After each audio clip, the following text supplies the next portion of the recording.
माता पिता को समाज में हमारी वजह से नीचा ना देखना पड़े। भोलेनाथ ने कहा कि हम अभी ही तुम्हें स्वीकार कर लेते हैं, चलो हमारे साथ। शंकर ऐसे बोले समाज को कुछ बताने के लिए। शंकर जी ने कहा हम तुमको अभी अपनी वधू बना के लेके चलते हैं, अपनी पत्नी बना के लेके चलते हैं। तुम हमें पति रूप में तुमने तप किया है तो हमारी गृहिणी बनो। हमारे पास कैलाश है, हम तुम्हें कैलाश लेके चलेंगे। आज की बेटियां सुन ले माता सती ने क्या जवाब दिया, वो बड़ा अद्भुत जवाब था। तवैव कृपया शंभो सुराणाम सुखमोत्तमम्। हे प्रभु, मैं जानती हूं आपके द्वारा देवताओं को सुख मिलता है, क्योंकि देवता आपकी बात मानते हैं। धरती के जितने संस्कार हैं संभव वो परपाटी आपने बनाई है।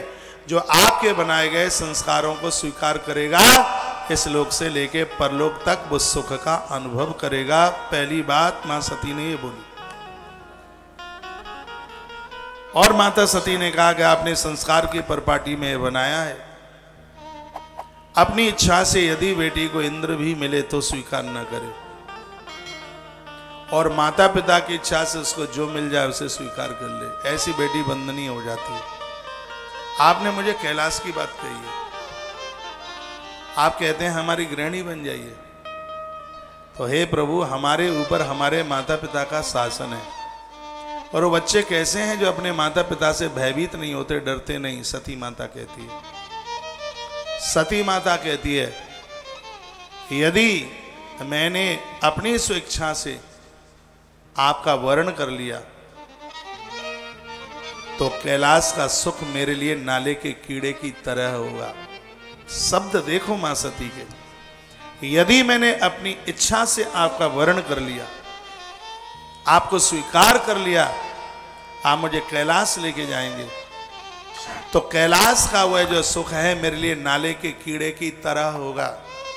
और प्रभु सुनिए, यदि मेरे माता पिता ने मेरा कन्यादान करके अपनी इच्छा के साथ जिस किसी वर को दे दिया वह मेरे लिए किसी कैलाश के आनंद से कम नहीं है। सती माता। आजकल वक्ता लोग कथाएं इस तरीके से सुनाते हैं, ऐसा लगता है कि रुक्मिणी मंगल की कथा कही जा रही है कि कुछ हंसी मजाक सी की जा रही है। इस तरीके से कथा को गए। एक कोई श्रीमान कहते हैं आजकल बेटियां अपने मन मुताबिक विवाह कर रही हैं तो कौन सा गुनाह कर रही हैं। रुक्मिणी ने तो उस जमाने में भी प्रेम विवाह कर लिया था, चिट्ठी लिख करके उसको छिपके छिपके बुला लिया था। राजा की राजकुमारी थी, पोटला भर के एक पंडित जी को दे के आ जाती थी वो दक्षिणा। पंडित जी को अपना बना लिया और गुप्त पत्र पंडित के हाथ से लिख करके, और ये कथा व्यासपीठ से वैसे ही लेने के देने पड़ रहे हैं। ये और सुना दो महाराज।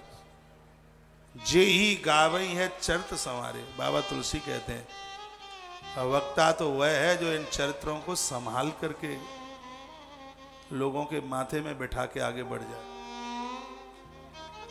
मेरी माता ने अपनी तरफ से भगवान कृष्ण के लिए ऐसा कोई पत्र नहीं लिखा। मैंने रुक्मिणी मंगल में वर्णन किया।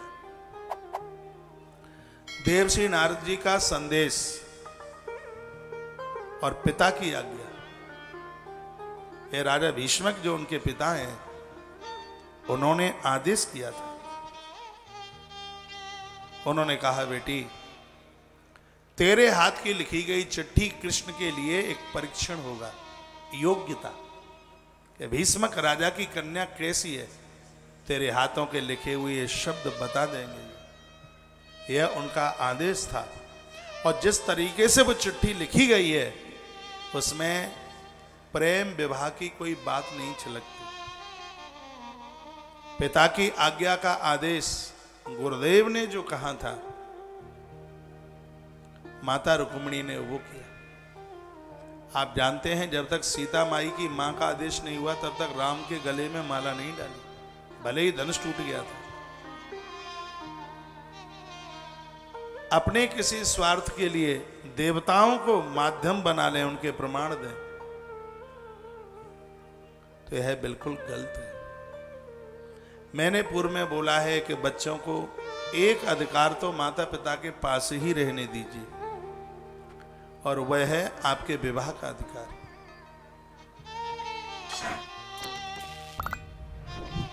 मेरी माँ ने मेरे पिता को नहीं देखा होगा, उस समय ऐसी रीति ही नहीं थी, और ना मेरे पिता ने मेरी माँ को देखा होगा कि छोटी है कि बड़ी है कि गोरी है कि काली है कि कुपड़ है कि पढ़ी लिखी है, पता ही नहीं होगा। और उस समय जो विवाह होते थे, एक चैतन्य युक्त इंसानों का जन्म होता था। आज तो इंची टेप लेके चलते हैं, पूरा बायोडाटा में लिखा हुआ होता है 5 फीट 2.5 इंच, 2.25 इंच। बेटा भले ही बामनिया हो लेकिन बहू लंबी चाहिए। बेटा भले ही कोयले की तरह हो, करुआ कलुआ, लेकिन बहू दूध के डिब्बे में से निकली हो अभी अभी। इंची टैप लेके चलता। इंसान की गुणवत्ता भी देखिए, उसके गुण भी देखिए।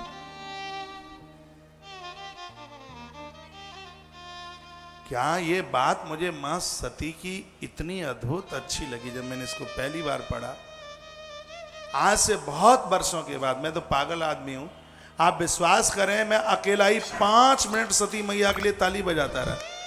मुझे आज भी पता है, सुनरख रोड पर मैं एक बाबा जी के आश्रम में रहता था, वृंदावन में सुनरख रोड है, और मैं से पुराण पढ़ रहा था।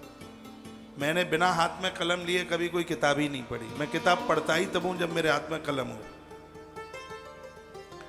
तो जब माता सती ने यह बात कही कि मैं राजी से तुम्हारा वर्ण करूंगी, कैलाश भी मेरे लिए अग्नि की तरह तपा रहा हुआ,